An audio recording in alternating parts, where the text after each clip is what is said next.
Bem-vindos ao canal Sejam Santos, onde vamos explorar a vida e as obras dos santos mais inspiradores da história da Igreja Católica.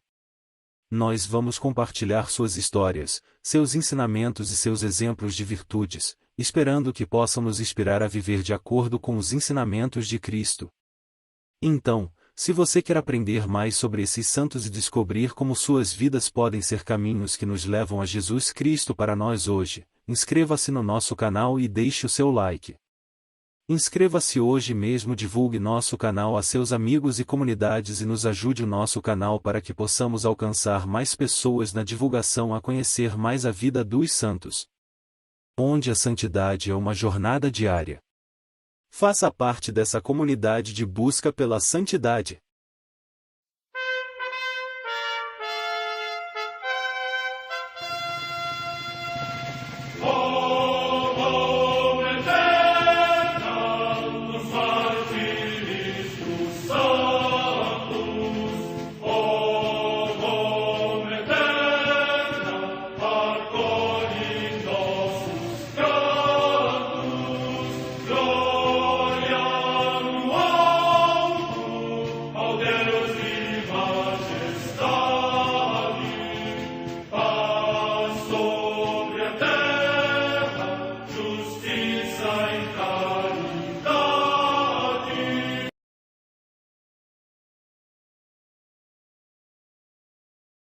Ler a vida dos santos desperta em nós o desejo de seguir a Cristo. Através de suas vidas podemos aprender as virtudes, a sabedoria e o amor de Deus. Cada santo nos oferece um modelo de vida a ser imitado, como diz São Paulo na carta aos Hebreus, capítulo 12, versículo 1. Estamos rodeados por uma nuvem de testemunhas. A Igreja foi fundada por nosso Senhor Jesus Cristo não apenas como uma instituição, mas uma autêntica família. Os santos mártires, confessores, doutores, as virgens, os santos pastores e todos os demais santos são realmente nossos irmãos que nos precederam no caminho da fé e já estão no céu, para onde também iremos nós, pela graça de Deus. Portanto, sede santos, assim como o vosso Pai Celeste é santo. Mateus capítulo 5, versículo 48. Hoje, dia 20 de março, a Santa Igreja celebra São João Nepomuceno. A Santa Madre Igreja celebra também nesse dia 20 de março os santos. Comemoração de Santo Arquipo, companheiro do apóstolo São Paulo, que o menciona nas suas epístolas a Filémon e aos Colossenses. Data da morte incerta. Em Antioquia, na Síria, atualmente na Turquia, os santos Paulo, Cirilo e outro, mártires. Data da morte incerta. Em Metz, na Gália Bélgica, hoje na França, Santo Urbício, bispo. Morte no ano 450. Em Braga, cidade da Galécia, hoje em Portugal, São Martinho, bispo, oriundo da Panônia, na atual Hungria. A sua memória celebra-se em Portugal, juntamente com a dos santos bispos Frutuoso e Geraldo, no dia 5 de dezembro. Morte no ano 579. Na ilha de Farne, na Nortúmbria, na atual Inglaterra, o passamento de São Coterto, bispo de Lindisfarne, que no seu ministério pastoral resplandeceu pela mesma diligência anteriormente demonstrada no mosteiro e no ermo, e conseguiu conciliar pacificamente a austeridade e modo de viver dos celtas com os costumes romanos. Morte no ano 687. No mosteiro de Fontenelle, na Neustria, atualmente na França, a deposição de São Wulfrano, que, sendo monge, foi eleito bispo de Sens e se dedicou a levar ao povo dos frisões a mensagem evangélica. Finalmente, regressou ao mosteiro de Fontenelle, onde morreu em paz. Morte no ano 700. Comemoração de São Nicetas, bispo de Apolônia, na Macedônia, que foi exilado pelo imperador Leão o Armênio por defender o culto das sagradas imagens. Morte no ano 733.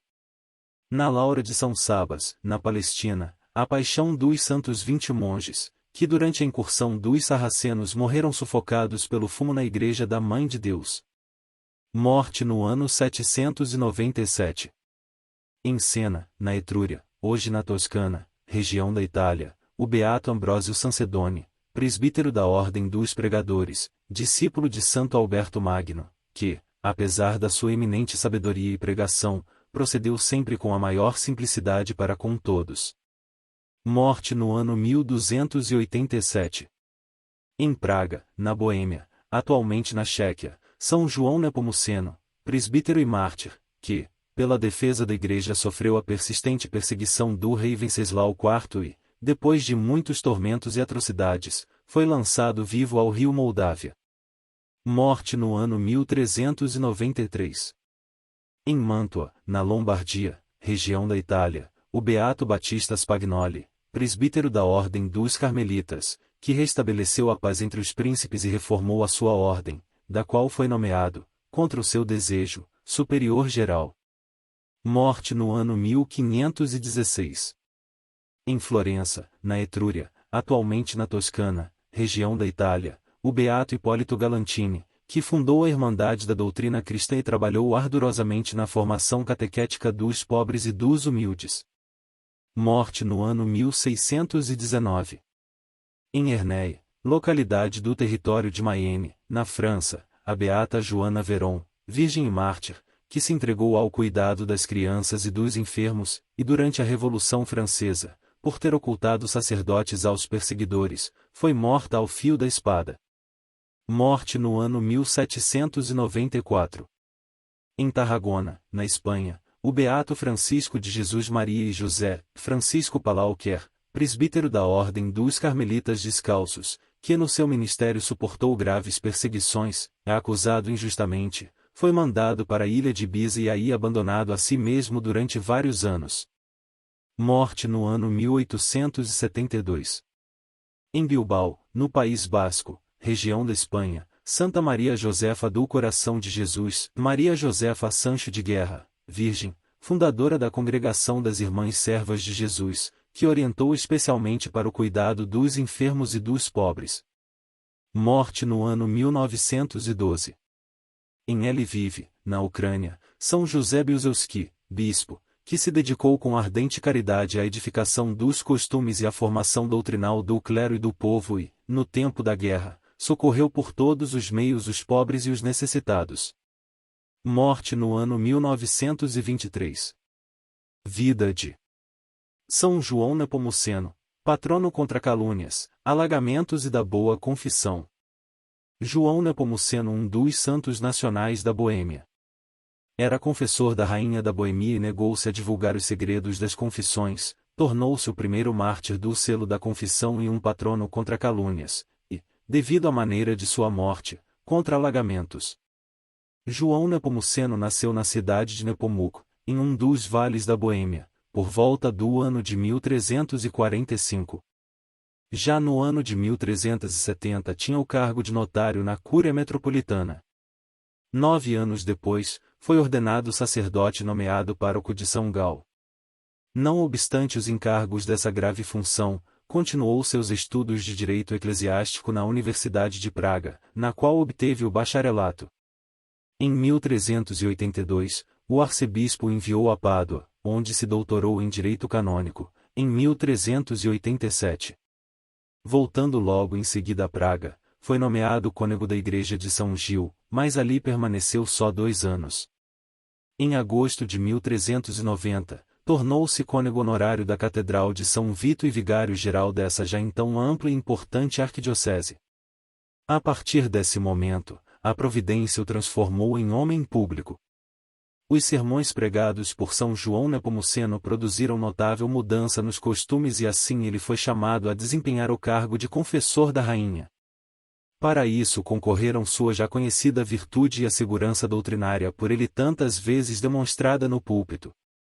Se, no entanto, a piedosa rainha colocava-se docilmente sob a direção espiritual de tão virtuoso sacerdote, o mesmo não se passava com o rei. Além do rei ser dado a violentos acessos de fúria, foi ele tomado por uma infundada desconfiança em relação à fidelidade de sua esposa.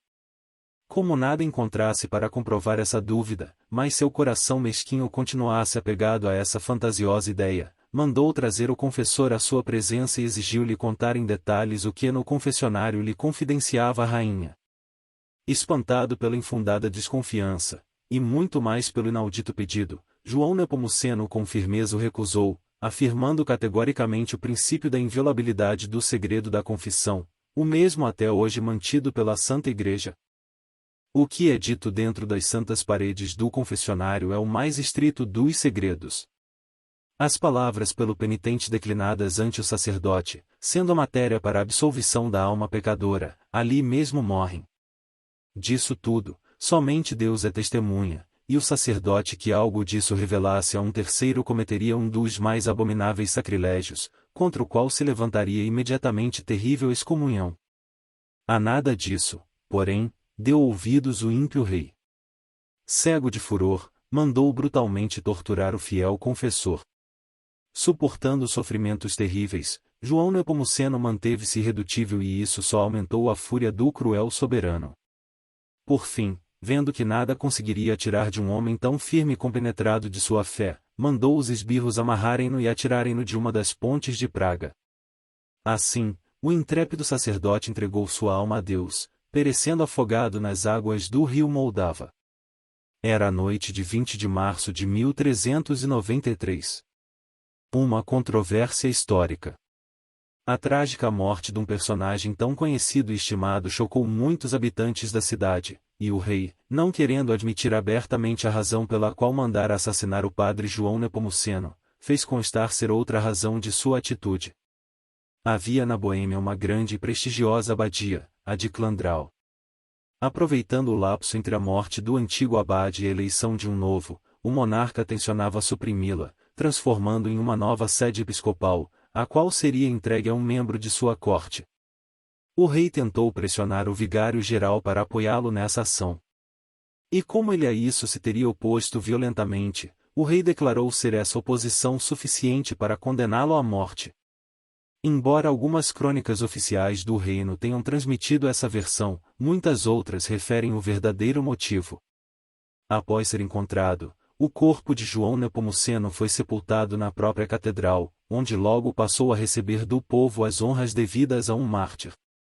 Assim, tinha início um forte e saudável movimento de veneração ao sacerdote que morrera em defesa do segredo da confissão. Estes fatos inclusive foram narrados na carta de acusação ao rei, que o arcebispo João Genzenstein apresentou ao Papa Bento IX. Beatificação e canonização. Papa Inocêncio XIII o declarou beato em 1721. Posteriormente, cartas de imperadores, de bispos e de ordens religiosas, às quais se juntavam as das universidades de Viena, Praga e Bratislava, em coro pediam ao soberano pontífice a abertura do processo de canonização, e de fato, este foi iniciado em julho de 1722.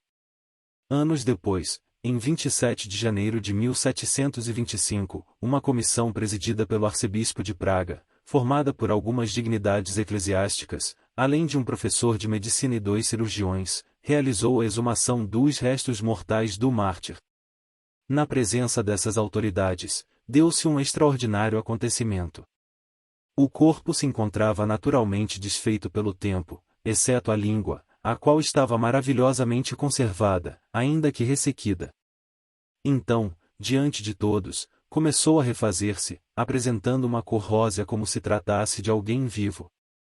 Admirados, os presentes se puseram de joelhos, e este milagre, realizado em circunstâncias tão solenes e com testemunhas tão categorizadas, foi o quarto dos constantes no processo de canonização. E assim, em 19 de março de 1729, na Basílica de São João de Latrão, pelas mãos do Papa Bento XIII, era solenemente levado à honra dos altares São João Nepomuceno, mártir do segredo da confissão, cuja festa a Igreja comemora no dia 16 de maio.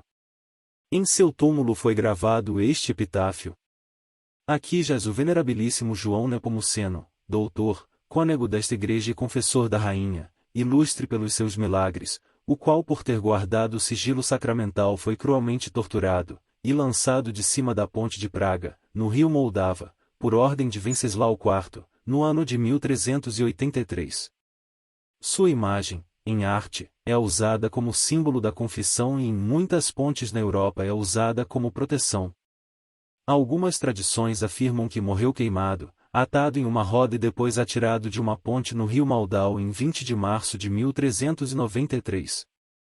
Na noite de sua morte 7 estrelas ficaram rodando acima do local onde foi afogado.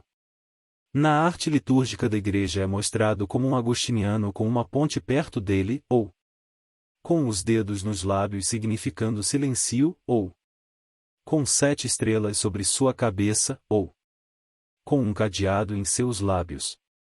Oremos.